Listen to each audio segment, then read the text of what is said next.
Bismillahirrahmanirrahim. Bismillahirrahmanirrahim.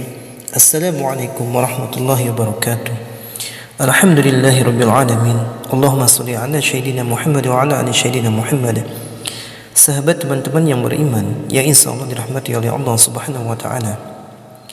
Dalam kesempatan yang sangat mulia ini, marilah sama-sama kita belajar bersama-sama, mendengarkan kajian-kajian yang insya Allah kita semua diberkahi umur kita, diberkahi rezeki kita, dimudahkan segala urusan kita, dijauhkan kita dari perbuatan-perbuatan maksiat, dosa-dosa dan lain sebagainya. Pertama-tama mari kita memanjatkan puja dan puji syukur kita kehadirat Allah Subhanahu wa taala, yang mana atas limpahan rahmat, hidayah dan inayahnya kita semua hingga detik ini masih bisa bernapas, sehingga masih ada kesempatan kita untuk memperbaiki diri kita, untuk menambah pundi-pundi amal kita, untuk menjadi bekal kita menghadap Allah Subhanahu wa taala. Kemudian salawat beriringkan salam kita sampaikan, kita curahkan kepada junjungan kita, Nabi agung kita, Nabi besar Muhammadin sallallahu alaihi wasallam. Sahabat yang beriman, yang insyaallah dirahmati oleh Allah Subhanahu wa taala. Dalam kesempatan ini kita akan sama-sama mengulas tentang zina-zina yang sangat dimurkai oleh Allah Subhanahu wa taala. Dalam agama Islam, zina adalah salah satu dosa besar yang sangat dibenci oleh Allah Subhanahu wa taala. Banyak orang mukmin tidak menyadari bahwa zina memiliki berbagai bentuk, baik secara lahir maupun batin, yang semuanya harus dihindari. Untuk kali ini kita akan mengulas 10 jenis zina yang paling dimurkai oleh Allah dan harus segera ditaubati. Yang pertama, zina hati. Zina hati adalah dosa yang terjadi dalam pikiran dan perasaan. Al-Quran dalam surah Al-Baqarah ayat 235 menekankan pentingnya menjaga kebersihan hati, karena Allah mengetahui segala sesuatu yang ada di dalam hati kita. Rasulullah SAW juga menegaskan bahwa jika hati baik, maka seluruh tubuh akan baik, dan jika hati rusak, maka seluruh tubuh kita akan rusak. Kemudian yang kedua, zina mata. Zina mata terjadi melalui pandangan yang tidak seharusnya. Surat An-Nur ayat 30 mengingatkan agar menahan pandangan dari hal-hal yang dilarang. Rasulullah SAW juga mengingatkan bahwa pandangan adalah salah satu sarana iblis untuk menyesatkan manusia. Kemudian yang ketiga, zina lisan. Zina lisan terjadi melalui ucapan yang tidak baik.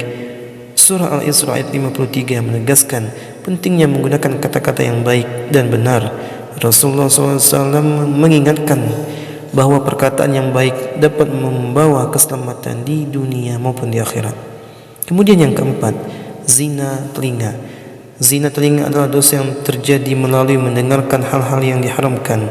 Surah Al-Hajj ayat 30 menekankan pentingnya menjauhi perkataan dan pembicaraan yang haram. Rasulullah SAW juga mengingatkan bahwa mendengarkan hal-hal yang tidak bermanfaat adalah perilaku yang tidak sesuai dengan tuntunan Islam. Kemudian yang kelima, zina tangan. Zina tangan terjadi melalui tindakan fisik yang tidak senonoh. Surah Al-Isra ayat 32 menegaskan untuk menjauhi perbuatan zina. Rasulullah SAW juga memperingatkan tentang pentingnya menjaga kebersihan dan kesucian diri dari tindakan-tindakan yang haram. Kemudian yang keenam, zina kaki.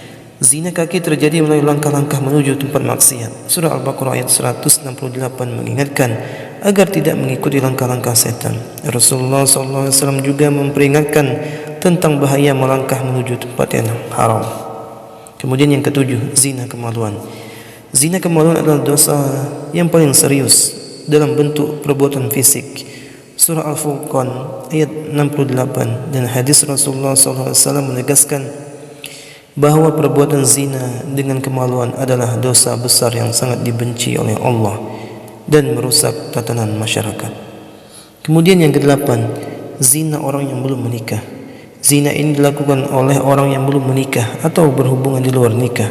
Surah An-Nur ayat yang kedua menegaskan hukum cambuk bagi pelaku zina yang belum menikah. Rasulullah SAW juga menegaskan bahwa hukumannya sangat berat sebagai bentuk penegakan keadilan dalam Islam. Kemudian yang kesembilan, zina orang yang sudah menikah. Zina ini dilakukan oleh orang yang sudah menikah atau beristri. Hukumnya adalah rajam sampai mati, seperti yang dijelaskan dalam surah An-Nur ayat yang kedua. Pelanggaran ini sangat serius karena menghancurkan institusi pernikahan dan merusak tatanan sosial. Kemudian yang berikutnya, yang ke-10, perselingkuhan. Perselingkuhan adalah bentuk pengkhianatan dalam pernikahan. Surah Al-Mu'minun ayat 5-7 menekankan pentingnya menjaga kesucian pernikahan. Rasulullah SAW juga memperingatkan tentang dampak buruk dari perselingkuhan terhadap keluarga dan masyarakat. Itulah tadi zina-zina yang sangat dimurkai oleh Allah Subhanahu wa taala. Mudah-mudahan kita semua dijauhkan dari perbuatan-perbuatan zina ini. Mudah-mudahan kita semua diselamatkan oleh Allah Subhanahu wa taala. Wallahu a'lam. Mungkin itu saja, mudah-mudahan bermanfaat. Saya akhiri. Wassalamualaikum warahmatullahi